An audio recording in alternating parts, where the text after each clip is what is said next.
Welcome to I news. Telangana రాజకీయాల్లో విమర్శల స్థాయి రోజు రోజుకు దిగజారుతుంది. ఒకప్పుడు తెలంగాణకు దిశానిర్దేశం చేస్తున్న నేతలపై ఇప్పుడు అధికార పక్షం, ఇతర పార్టీల నేతలు వ్యక్తిగత దూషణలకు దిగుతున్నారు.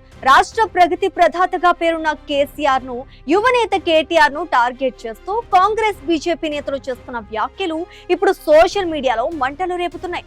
ప్రజాస్వామ్యంలో నిర్మాణాత్మక విమర్శలు పోయి కేవలం కించపరచడమే లక్ష్యంగా సాగుతున్న ఈ రాజకీయ వికృత క్రీడపై స్పెషల్ స్టోరీ. తెలంగాణను 1 కోటి ఎకరాల మాగాణంగా మార్చిన అపర భగీరథుడు కేసీఆర్. అలాంటి నాయకుడిపై బీజేపీ ఎంపీ ధర్మపురి అరవింద్ వంటి నేతలు చేస్తున్న వ్యాఖ్యలు అత్యంత దురదృష్టకరం.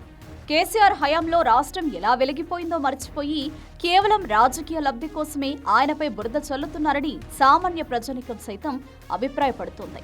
ముఠా నాయకుడు అంటూ ఒక మాజీ ముఖ్యమంత్రిని సంబోధించడం అరవింద్ సంస్కారానికి మచ్చాని, అభివృద్ధిపై చర్చించే దమ్ము లేకనే ఇలాంటి భాష వాడుతున్నారని బీఆర్ఎస్ శ్రేణులు ఆగ్రహం వ్యక్తం చేస్తున్నాయి.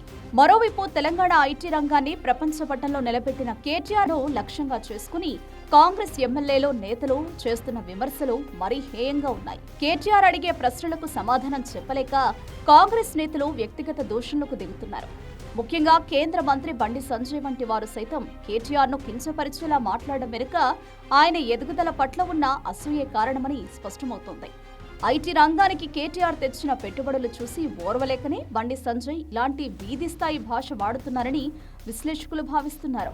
వాస్తవానికి కేసీఆర్ ప్రభుత్వం హయాంలో తెలంగాణ మోడల్ దేశానికి ఆదర్శంగా నిలిచింది. కానీ నేటి పాలకులు అభివృద్ధిని ఓర్చుకోలేక కేటీఆర్ ఇమేజ్ ను డ్యామేజ్ చేయడమే ఏకైక ఎజెండాగా పెట్టుకున్నారు. కేటీఆర్ ట్విట్టర్ వేదికగా అడుగుతున్న సూటి ప్రశ్నలకు కాంగ్రెస్ ప్రభుత్వం వద్ద సమాధానం లేదు.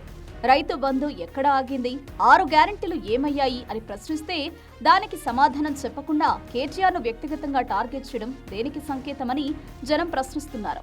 రాజకీయాల్లో గౌరవం అనేది ఒకప్పుడు ఆభరణంగా ఉండేది. కానీ ఇప్పుడు బండి సంజయ్, ధర్మపురి అరవింద్ వంటి నేతలు ఆ ఆభరణాన్ని తీసి పక్కన పెట్టేసి బూతు పురాణాలు అందుకుంటున్నారు. కేసీఆర్ ఒక తరాన్ని మేల్కొల్పిన నాయకుడని, కేటీఆర్ రేపటి తరానికి దిశ చూపే మేధావి అని వీరిద్దరిపై చేస్తున్న అవాకులు చెవాకులు కేవలం వారి స్థాయిని పెంచుతాయే తప్ప తగ్గించలేవని నెటిజన్లు కామెంట్లు చేస్తున్నారు. తప్పును తప్పు అని వేలెత్తి చూపినప్పుడు ఆ తప్పును సరిదిద్దుకోకుండా ప్రశ్నించిన గొంతును నొక్కేయాలని చూడటం ఏ రకమైన పాలన అని విమర్శలు వెలువెత్తుతున్నాయి. కేటీఆర్లపై అవాకులు చెవాకులు పేలే నేతలు ఒక్కటి గుర్తుంచుకోవాలి.